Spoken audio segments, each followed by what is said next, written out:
Phantasma Audiobook, a dark fantasy romance by Kaylee Smith. Prologue, Wicked. The devil had a wicked mouth and a voice as smooth as bourbon. "What is your decision?" he pressed, as he trailed the tip of his index finger down one side of her throat, his lips mere centimeters from her racing pulse on the other. "You tricked me," she whispered. He laughed in response, his breath caressing her feverish skin. He was so close that she could barely think. Any coherent response to his question eluded her as another shot of adrenaline rushed through her veins, but the events leading up to this moment were burned into her mind with vivid clarity. 1. Midnight spell. 3 nights until Phantasma. Moonlight glinted off the gilded locket clasped around the corpse's cold neck. Ophelia Grimm unfastened her mother's heart-shaped necklace with fervor before stepping clear of the spell circle and reaching beneath her loose, umber curls to secure the familiar bauble around her own throat. A shiver ran down her spine when the chilled metal settled against her skin, and her flesh prickled beneath it. Ophelia sank to her knees on the left of her mother's pale corpse, her sister, Genevieve, watching a few feet away in rapt silence. Tightening her grip around the silver blade in her hand, Ophelia pressed its sharp tip into the soft ivory flesh of her inner arm.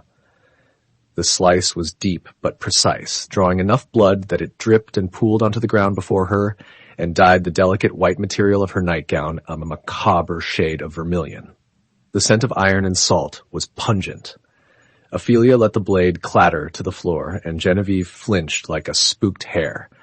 Ophelia ignored her sister's cringing as she struck a match, relishing the hiss of the igniting fire in the dead quiet of Grimm Manor.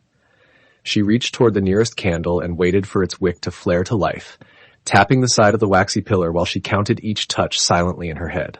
1, 2, 3. When the candle finally lit, Ophelia nudged it into place within the spell circle, and the rest of the pillars around Tessie Grimm's lifeless body instantly ignited. The Grimm sisters' shadows stretched all the way up to the ceiling as the velvet curtains billowed violently. It had been Ophelia that awoke, sweat-soaked in the middle of this balmy New Orleans night, to find their mother lying stiff on the cream chambray rug. There had been no horrified screams or signs of panic or foul play, no signs of any peril at all. Just her mother sprawled out on the ground as if the woman had decided to retire for the night, on the floor of the living room instead of a bed. If the foreign, crackling feeling of magic had not alerted her that something was very wrong, she might not have found her mother until the sun rose. And by then, it would have been too late. Ophelia had been vaguely aware of her sister padding down the creaky stairs after her, but had been too busy scouring her memories to warn Genevieve of the gruesome scene below.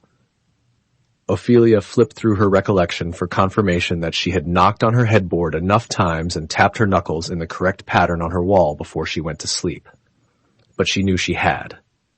Her compulsions were routine at this point. This was not her fault. It couldn't be. She'd done everything perfectly. For a moment, she'd considered leaving the corpse as it was and going back to bed, convinced it would disappear in the morning, just as all her mind's conjurings did. It wasn't until Genevieve's blistering sob and the pulse of power in the air that she sprang into action.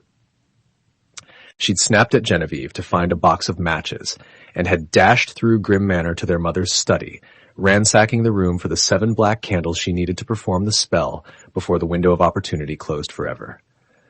Ophelia was now the eldest Grimm. Please click on the link in the description.